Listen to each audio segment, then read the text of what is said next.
বিনা কাগজে আছেন, যদি বিনা কাগজে থাকেন তৃণমূল এতক্ষণ রাখতে ঘর থেকে বার করে যাবে, দখল করে নিত না। সবার কাছে কাগজ আছে।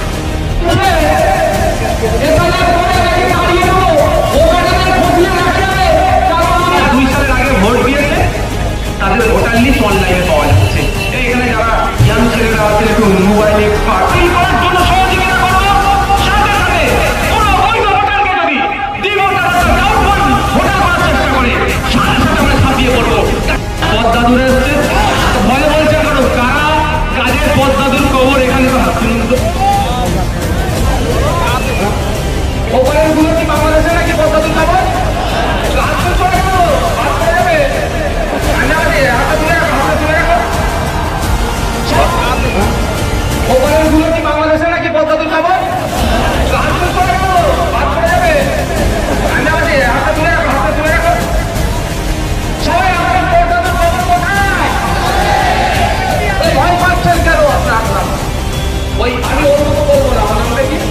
ওই বনগার এমপির মতো অল ইন্ডিয়া মতুয়া মহাসংঘের কাজ দিয়ে দিলে নাকি তুমি ছাড় পেয়ে যাবে, এখানে যে হাত তুলবে সে ছাড় পেয়ে যাবে, কথা আমি বলবো না। ও বলেছিল ছাড় পেয়ে যাবে, মুম্বাই আটকে রেখে দিয়েছে। তো ব্যাপারটা হচ্ছে, এবার বুঝে আমি আপনাদের বলি, আপনারা চিন্তিত হচ্ছেন কেন? এনআরসি নিয়ে আপনাদের বুঝতে অসুবিধা হয়েছে? সিএএ নিয়ে যা ভয় দেখিয়েছিল আর নতুন করে ভয় পাবেন কেন আপনারা? না রাখলে বলবে এরকম অশাস্তি দিকে বিজেপি সহযোগিতা করছে, এই পয়েন্টটা রাখতে হয়েছে। এই পয়েন্টটা কিছুই নয়। আচ্ছা আপনারা বলুন, এখানকার যারা বসনি সমাজের মানুষ জনগোষ্ঠী, তাই তো, আপনারা আপনার দাদুদের জায়গাতেই আছেন তো?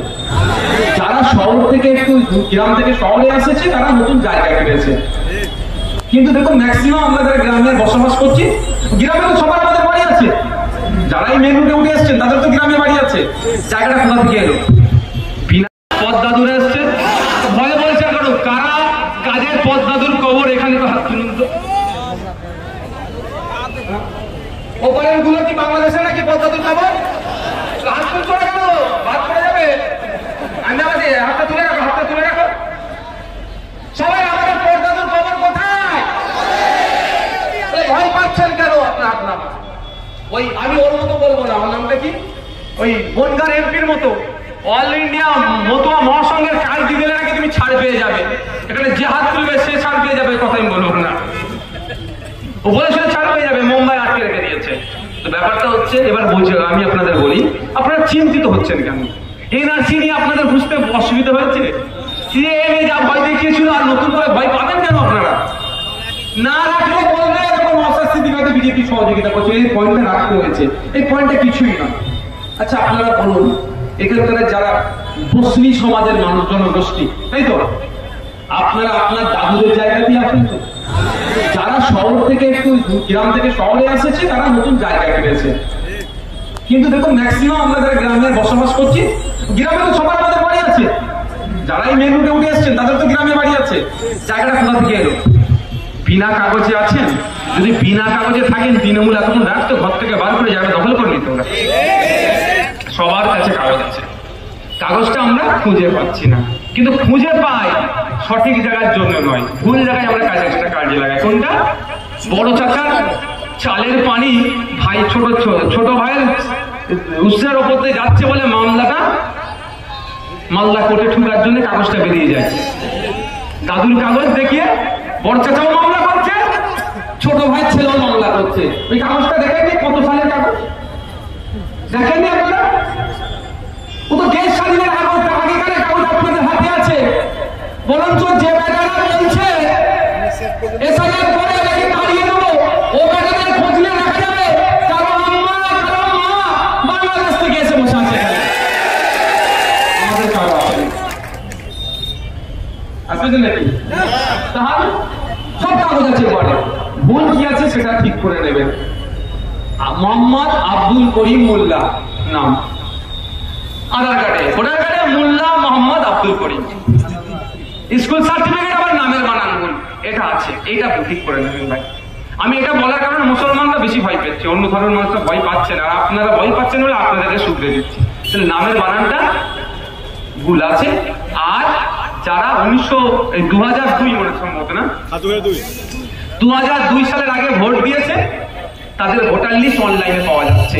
এখানে যারা ইয়াং ছেলেরা আছেন একটু মোবাইল এক্সপার্ট, তাদের বলবো পাড়ায় বসে বসে ঠিক করে দিতে পারো না, লোকগুলো ভয় পাচ্ছে তো। সারাদিন এমনি নষ্ট করছো কেন তোমরা? এটা উপকার করো না সাধারণ মানুষের। তাদের লিস্টটা বার করবে, তার দাদুগুলো সব বাপের গুলো নাম আছে, এই যে বয়স্ক লোকেরা আছে সবার নাম তো ভোটার লিস্টে আছে।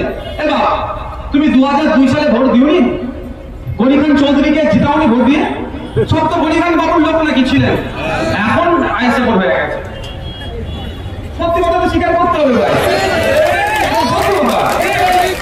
একদম সম্মানীয় ব্যক্তি। দুর্ভাগ্য আমাদের, গনি খান চৌধুরীর হাত ধরে কলকাতায় মেট্রো হয়েছে, কিন্তু মেট্রোর অবদানে গনি খান চৌধুরীর নাম খুঁজে পাওয়া যায় না, এটাই আমাদের দুর্ভাগ্য। ভারতবর্ষের মধ্যে সর্বপ্রথম মেট্রো শহর কোথায় জানেন? কলকাতা। ইভেন আমি আনঅফিসিয়াল একটা কথা বলছি, গনি খান চৌধুরী যখন আমাদের রাজ্যে তৎকালীন সময়ে জ্যোতিবাবু ছিল, এই সব প্রস্তাব দিয়েছিল, ক্যাবিনেটে অনেক আলোচনা হয়েছিল, আনঅফিসিয়ালি কথা বলছি, এখন আমাকে ডকুমেন্টস নাই, কিন্তু আমি একদম 100% অথেন্টিক কথা বলছি। তখন অনেকে বলেছিল মেট্রো ফেট্রো হলে দুর্ঘটনা ঘটলে মানে প্রাণ যাবে, কে দায়িত্ব নেবে? তখন গনি খান চৌধুরী সাহেব বলেছিলেন প্রয়োজনে আমার নাম বলে দাও, আমি দায়িত্ব নেবো। এই ধরনের উদার মানুষ, তাদের স্যালুট করতেই হবে। তার সাথে কোনো আমাদের বিতর্ক নয়, তাদের পরিবারের সাথে এখন আমাদের পরিবারের সম্পর্ক। তারা শুধু একটা চিঠি লিখলো, আমরা এমপিসিতে ক্যান্ডিডেট দিলাম না, আর কি সম্বন্ধ বন্ধ করে চিঠি লিখেছিল, দেখবেন নাকি মাস্টার? শুধু সামান্য একটা চিঠি পাঠিয়ে যে গনি খান বাবুর পরিবারের পক্ষ থেকে আমরা একটা চিঠি ছেড়ে দিলাম। আর তিনি আজকে যদি কাজ করছে, তিনি আর সাধ্যমতো তিনি কাজ করছে, আরো বেশি তিনি কাজ করতে আমরা সকলেই চাইব। তার পরিবারের যে লেগেসি তিনি বহন করছেন, আমরা সেটাকে সম্মান দেবো। দেখ ফিরে আসা যায় তো, যারা বাবু বলো 2002 সালের আগে ভোট দিয়েছিল তো, সে তো কাগজ আছে, ওই কাগজে আপনার ছেলে মেয়ে সব তো পার হবে, ভয় পাওয়ার কি আছে? আমরা কাগজটা খুঁজতে হবে, আতঙ্কিত করা হচ্ছে। ওই জন্য আমরা দেখুন কি দিয়েছি, এসআইআর এর নামে আতঙ্কিত হয়রানি করা যাবে না। বিজেপি চেষ্টা করছে হয়রানি করার, আর তৃণমূল চেষ্টা করছে আতঙ্কিত করার। আমরা এই দুটো হতে দেব না। প্রয়োজনে আমাদের এখানে যারা অবৈধ ভোটার আছে, যার বাপ মারা গেছে, ভোটের সময় এসে ভোট দিয়ে চলে যায়, কবর থেকে উঠে এসে ভোট দেয়, শ্মশান থেকে উঠে এসে ভোট দেয়, তাদের ভোট দিয়ে আমরা বন্ধ করবো।